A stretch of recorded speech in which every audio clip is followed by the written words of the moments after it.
Minggu kemarin, Rusia menyetop kiriman gasnya ke Polandia dan Bulgaria karena tidak mau membayar pakai rubel berstandar emas atau membayar pakai emas. Jerman langsung buru-buru bayar tagihan gas dan minyak Rusia dengan rubel. Perusahaan Rusia Gazprom menghentikan kiriman gasnya ke Polandia yang 45% sumber gasnya datang dari Gazprom. Bulgaria yang 90% gasnya bergantung pada Gazprom saat ini belum berdampak memang karena disetop oleh Rusia tadi masyarakatnya kedua negara tersebut karena belum ada mati listrik. Namun sebentar lagi bisa ambyar dalam hitungan bulan karena cadangannya saat ini hanya penuh 75%-an dan segera akan menipis. Uni Eropa menganggap Rusia menantang perang yang dijawab oleh Rusia. Kan sudah gue bilangin jangan macem-macem lo. We warned you already. Kita semua tahu sejak sebulan yang lalu Putin membuat keputusan semua produk Rusia dibayar pakai rubel. Kirill Petrov, Perdana Menteri Bulgaria, kesal dan menganggap pihak Rusia melanggar kontrak jual beli gas tersebut. Namun Putin tidak peduli. Kita juga tahu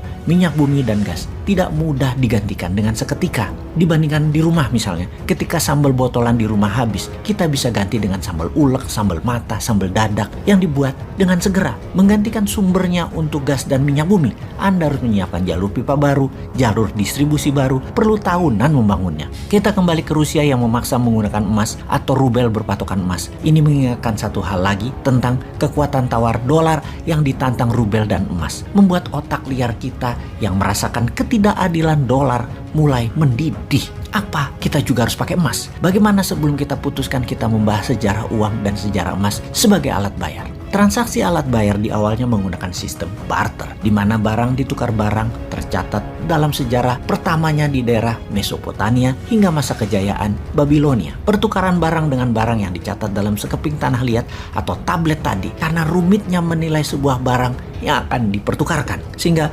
pencatatan pada tablet untuk mengingatkan ada yang kelebihan atau adanya kekurangan di dalam bentuk angka-angka yang juga kalau dilakukan sekarang banyak tidak pasnya. Misalnya, telur ditukar kambing. 1000 telur misalnya, nilai 1 kambing. Sementara yang punya telur hanya perlu sebagian daging kambing. Pada saat itu kerumitan ribuan tahun transaksi terpecahkan dengan disederhanakan catatan bayar di tablet tadi digantikan dengan benda netral bernilai tinggi, yaitu dengan menggunakan kesepakatan bayar menggunakan emas. Awalnya itu di zaman Yunani, sekitar 700 tahun sebelum Masehi, alias dunia selama 2000 tahunan sebelum koin emas dipakai sebagai alat tukar kepercayaan transaksi, masih menggunakan barter yang dicatat di tablet. Dengan adanya koin emas berbagai ukuran, maka kehadiran pencatatan dalam tablet menjadi tidak diperlukan lagi. Setelah jual beli bayar pakai koin emas, putus sudah hubungan dagangnya. Koin emas juga disebut fungible karena bisa menjadi alat tukar barang apapun karena kesamaan nilai.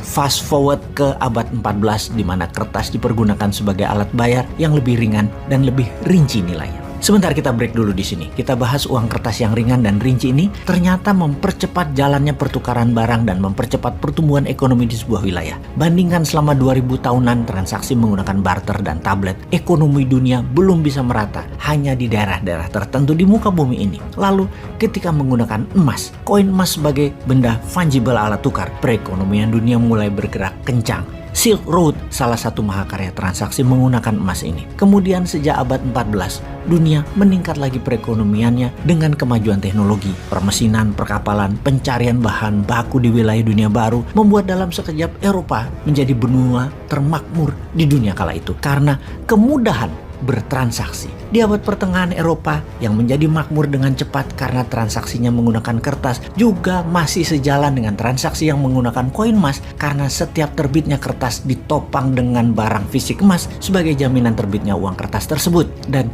terbitnya uang tersebut hanya dari lembaga kepercayaan publik gabungan dari tempat penyimpanan uang yaitu bank dengan sebuah pemerintahan.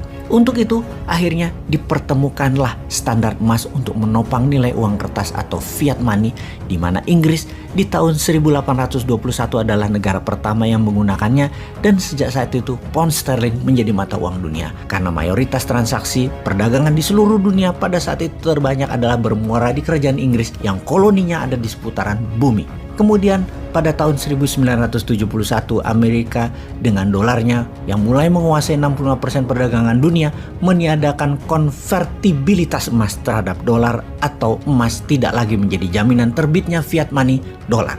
Oke, kita batasi informasi kali ini tentang uang dan evolusinya. Namun kembali mengingatkan, ketidakadilan printing money dolar ini ternyata sedang ditantang oleh Rusia dengan rubel backed by gold, atau bisa pilihan kedua di mana Rusia juga menerima emas lantakan pure 99.99% sebagai alat tukar membeli produk Rusia, minyak bumi dan gas. Rusia walau hanya 12% penghasil minyak dan gas bumi dunia, di mana minyak dan gas bumi Rusia di dunia mungkin hanya 1% nilai transaksi dolar. Namun kalau ditantang terus-menerus, maka nantinya semakin beragam lagi yang menantang karena banyak negara terinspirasi, termasuk new mind-nya Indonesia. Maka dolar bisa kehilangan kepercayaan sebagai cadangan devisa negara dan sebagai alat bayar dunia. Jadi ngerti kenapa Indonesia walau jauh di belahan dunia lainnya dari wilayah perang harus bersiap-siap atas apa yang akan terjadi kemudian. Wahai Indonesia, main cantiklah.